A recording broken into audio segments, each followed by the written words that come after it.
નમસ્કાર દર્શક મિત્રો, કલમની હુંકા ન્યૂઝમાં આપનું હાર્દિક સ્વાગત છે।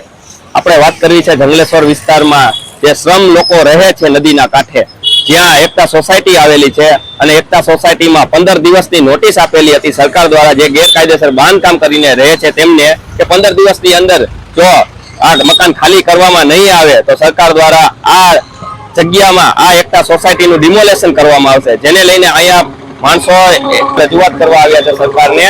જ્યારે સરકાર આવા ખોટા બાંધકામો, ગેરકાયદેસર બાંધકામો રાજકોટમાં દરેક જગ્યાએ થઈ રહ્યા છે, જ્યાં તંત્ર પોતાની ચૂપથી બેહીને બેઠા રહે છે, જ્યાં કોઈ જાતનો તંત્ર દ્વારા કાયદેસરના કાર્યવાહી કરવામાં નથી આવતી અને અહીંયા જે પોતાનું રોજનું લઈ આવીને રોજનું ખાય છે એવા વ્યક્તિઓ માટે તંત્ર 15 દિવસમાં ડિમોલેશન કરવાની નોટિસો આપી રહી છે।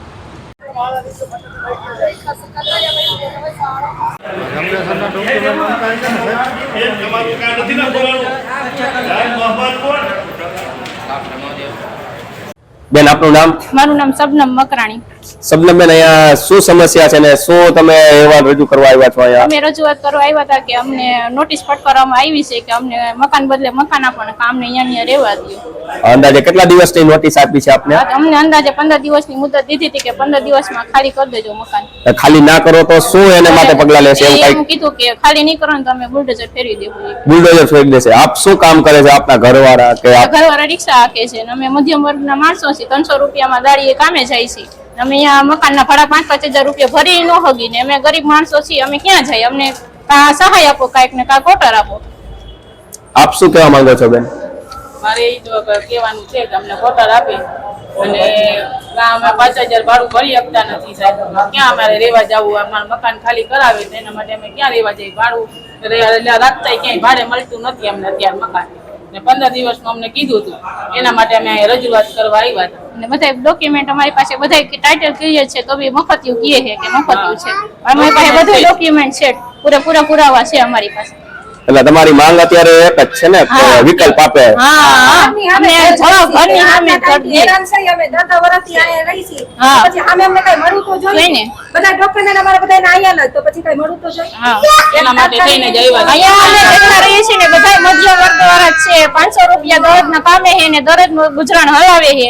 કોઈ એવું વેપારી માણસ રહેતું નથી નદી કાંઠે કે કોઈને બંગલા છે કે કોઈને જાઓ જલાવી છે, એવું કઈ નથી, બધા મધ્યમ વર્ગ વાળા જ છે અહીંયા। બધા 500-500 રૂપિયામાં દાડીએ જાય છે, આ બધા જેટલા છે એ બધા 500-500 રૂપિયામાં દાડીએ જઈએ। 500 રૂપિયામાં કોઈનું ઘર હાલે? અત્યારે બધા 500-500 રૂપિયા રોજ પાડીને અમે રજૂઆત કરવા આવ્યા છીએ કે અમને મકાન બદલે મકાન આપો, અમારી એક જ માંગણી છે। મારું નામ છે ઇમરાન અનીસભાઈ શેખ। ઇમરાનભાઈ, આપ શું સમસ્યા છે? આપણા જંગલેશ્વર વિસ્તારમાં એકતા કોલોનીમાં આપણા જે મકાન ગયા નદીના કાંઠે એ બધે ખાલી કરવાની નોટિસ આપી ગયા છે, તો નોટિસ આપી ગયા તો અમારે રહેવાની કઈ વ્યવસ્થા છે નહીં, એટલે અમારે એ માંગ લઈને આપણે અહીંયા આવેલા કે અમને જે મકાન ખાલી કરી છે એની સામે આપણે રહેવાની કઈ વ્યવસ્થા કરી દઈએ, વિકલ્પ આપો। ને બીજા ગરીબ માણસ નાના માણસ એ બધા જાય ક્યાં? આ તાત્કાલિક નોટિસ 26 તારીખને ખાલી કરવાની નોટિસ આપી ગયા છે, બધા નાના માણસ રહ્યા બધા જાય ક્યાં અત્યારે? એના માટે અમે આવ્યા છે કે અમારે આની સામે આપને કઈ રહેવાની વ્યવસ્થા કરી, એના માટે આવ્યા છે। અંદાજે કેટલાક જણાને નોટિસ આપવામાં આવી હશે? નોટિસ તો લગભગ 50% જંગલેશ્વરમાં બધાને આપ્યા જ છે, પણ અમારા વિસ્તારમાં વધારે અત્યારે તાત્કાલિક ખાલી કરવાની નોટિસ આપી ગયા। કેટલો સમય આપ્યો ખાલી કરવા માટે? સમય તો 10 દિવસ માટે। 10 દિવસમાં ખાલી કરી દેવાનું? ખાલી કરવાનું। અને જો ખાલી ન કરો તો નોટિસમાં શું લખેલું હતું?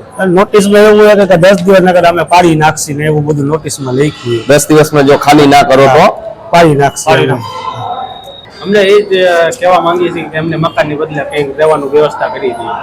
અમે કે 45-40 વર્ષથી અહીંયા રહીએ, હા 10 દિવસમાં પછી ખાલી કરવાનું કહી ગયા, ક્યાં જાય નાના માણસો? ક્યાં જવાનું? મજૂરી કામ કરીએ।